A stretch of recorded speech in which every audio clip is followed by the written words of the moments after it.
आज आप लोगों को बताने वाले हैं रेलवे ग्रुप डी में सीसीए का मेडिकल जांच कैसे होता है, क्या क्या उसमें जांच की जाती है। क्योंकि देखिए इसको लेके काफ़ी कैंडिडेट परेशान है कि सर हम लोगों का रिजल्ट आने वाला है और हम लोगों के मेडिकल में किसी के कहना है कि हमारे पैर में दिक्कत है, हमारे आँख में दिक्कत है, सर हम चश्मा लगाते हैं, या इस तरीके से अलग अलग उनकी समस्याएँ बनी हुई हैं। और काफ़ी कैंडिडेट का ये कहना था कि सर हमारे हाइड्रोसिल में दिक्कत है, तो क्या हम अभी ऑपरेशन करा लें। इस तरीके से मतलब जो भी कैंडिडेट हैं उनको डर बना हुआ है कि सर अगर हमको डीबी में बुला लिया जाएगा, मेडिकल के लिए बुला लिया जाएगा, तो हमको मतलब मेडिकल में बाहर कर दिया जाएगा। इससे पहले हम लोगों को बता दीजिए कि कौन कौन सा चीज़ रेलवे चेक करता है ग्रुप डी में।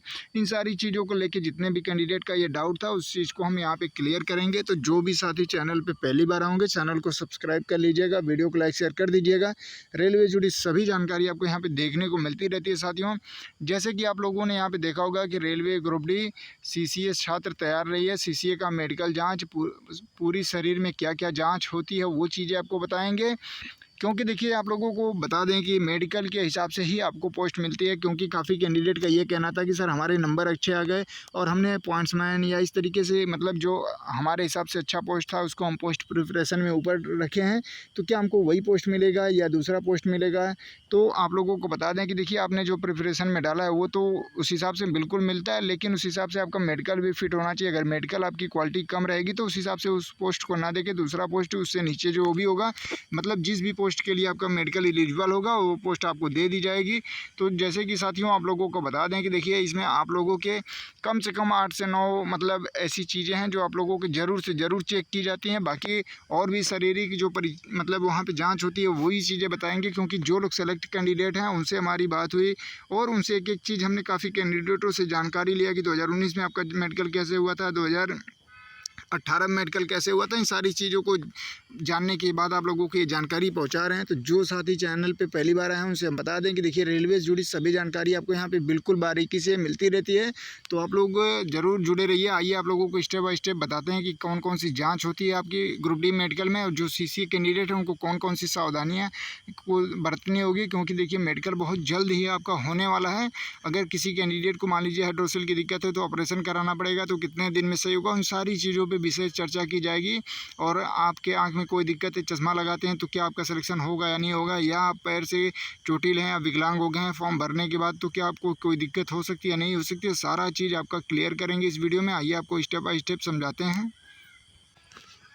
तो जैसे कि आप लोग यहाँ पे देख पा रहे होंगे साथियों कि आप लोगों को हम एक एक चीज़ बताने वाले हैं कि क्या क्या जांच होता है। यहाँ पे देखिए पहले तो आप लोग यहाँ पे देख पा रहे होंगे कि रेलवे ग्रुप डी मेडिकल जांच, यहाँ पे आप लोग देख पा रहे होंगे पहले कॉलम में आपको मतलब सामान्य शारीरिक जांच होती है। जैसे आप लोग कहीं भी मतलब कोई भी मेडिकल पे दवा लेने सरकारी गवर्नमेंट या कहीं पे भी जाते हैं तो वहाँ पे जो आपकी सामान्य जांच होती है वो जांच होगी। फिर उसके बाद दूसरे नंबर पे आपकी जांच जो है वो हाइट एंड वज़न, मतलब वज़न भी आपका चेक किया जाता है कि आपके हाइट के हिसाब से आपका वज़न सही है या नहीं सही है। क्योंकि हर एक आदमी को मतलब फिट रहने के लिए उनके जो लंबाई होती है उस हिसाब से उनका वज़न होना चाहिए। फिर तीसरे कॉलम में आपका जो आँख की जांच होती है वो की जाती है। जैसे कि आप लोगों को कुछ मतलब ABCD जैसे लिख के आप लोगों को काफ़ी दूर पे रखा जाता है, फिर लेंस को बदल बदल के आपको दिखाया जाता है ताकि आप लोगों को स्पष्ट दिखाई दे रहा है कि नहीं दे रहा है। मतलब इस तरीके से देखिए आप लोगों को जो मेन चीज़ें उसको हम आपको दिखा देते हैं। क्योंकि आप लोगों का समय ना ज़्यादा ख़राब हो इस वजह से देखिए ग्रुप डी मेडिकल जाँच, यहाँ पर देखिए पहली तो आपकी जाँच होती है जो सामान्य मतलब शारीरिक जांच होती है। फिर दूसरे नंबर पे आपके हाइट और वज़न को चेक कर लिया जाता है कि आपके हाइट के हिसाब से वज़न सही है या नहीं सही है। तीसरे नंबर पे आपकी आँखों का जांच किया जाता है। चौथे नंबर पे आपके जो कान हैं उसको चेक किया जाता है कि कान में आपकी कोई दिक्कत तो नहीं है। देखिए रेलवे में अगर काम करना है तो आप लोगों को आँख कान तो थोड़ा सही होना चाहिए। क्योंकि देखिए कहने का मतलब है कि कोई भी अगर आवाज़ लगा रहा है या कुछ भी कर रहा है तो आपको सही से मतलब सुनाई देना चाहिए। या कोई भी मतलब गवर्नमेंट जॉब हो उसमें तो इस तरीके से थोड़ा बहुत जांच होती ही है। तो बहुत ज़्यादा टफ नहीं होता है। ऐसा ना सोचे कि नहीं थोड़ी बहुत दिक्कत है तो आपको बाहर कर दिया जाएगा, ऐसा कुछ नहीं है। सारा चीज़ आपको क्लियर करेंगे।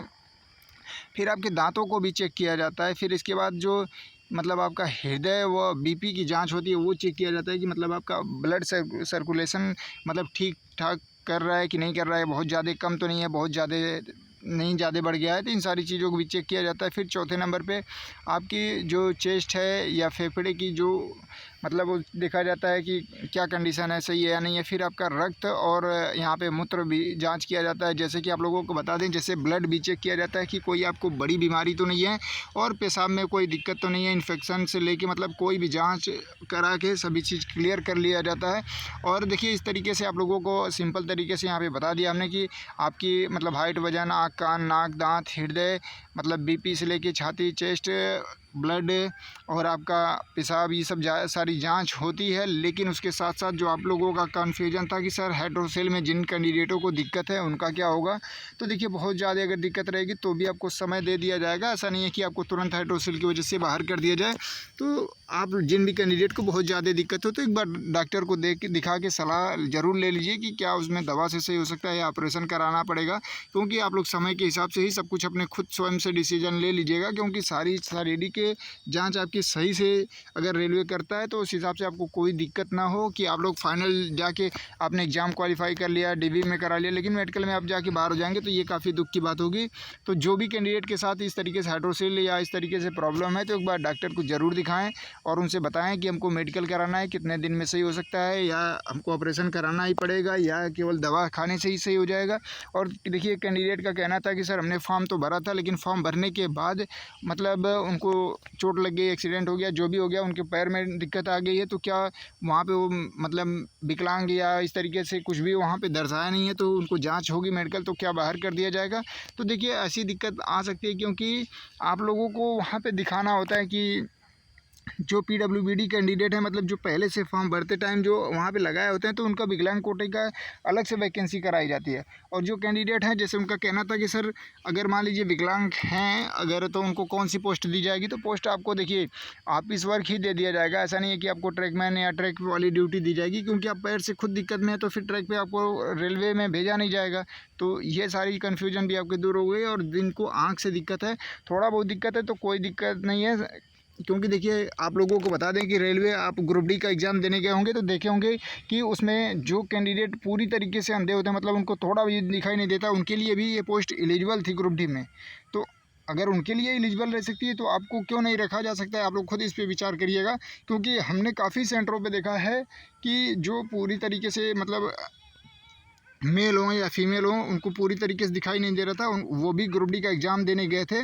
तो इस तरीके से रेलवे में पोस्ट होती हैं कि मतलब जो अंधे लोग हैं उनको भी वहाँ पे पोस्ट दिया जाता है। तो थोड़ी बहुत अगर आपकी आँखों में दिक्कत है तो वैसे बहुत बड़ी दिक्कत नहीं मानी जाएगी।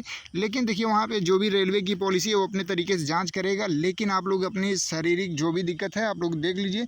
अगर किसी के दाँत में दिक्कत है तो अगर आप लोग उसको सही करवा लीजिए, अगर कोई दाँत निकलवा दिए हों तो उसको लगवा लीजिएगा।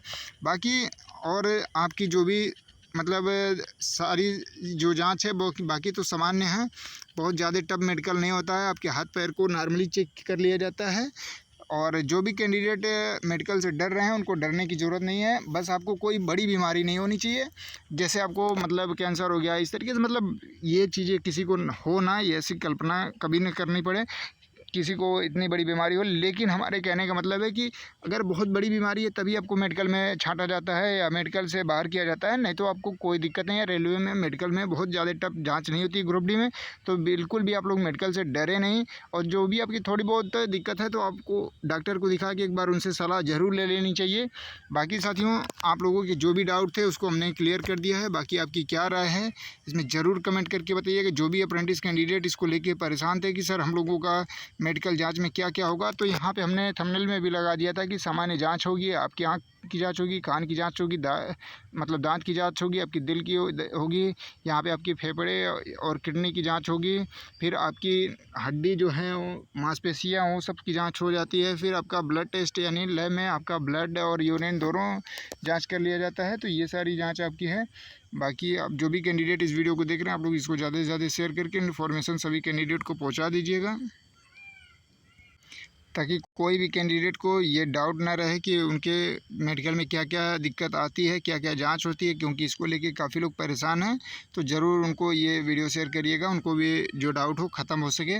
और बिल्कुल भी आप लोग डरे नहीं, आप लोग एक बार डॉक्टर को ज़रूर दिखा के अपनी तैयारी कर लीजिए, क्योंकि बाद में हो सकता है कि आपको समय ना मिले। अब जैसे ही आज 23 तारीख होगी, आज के बाद कभी भी रिजल्ट जारी हो सकता है। धन्यवाद।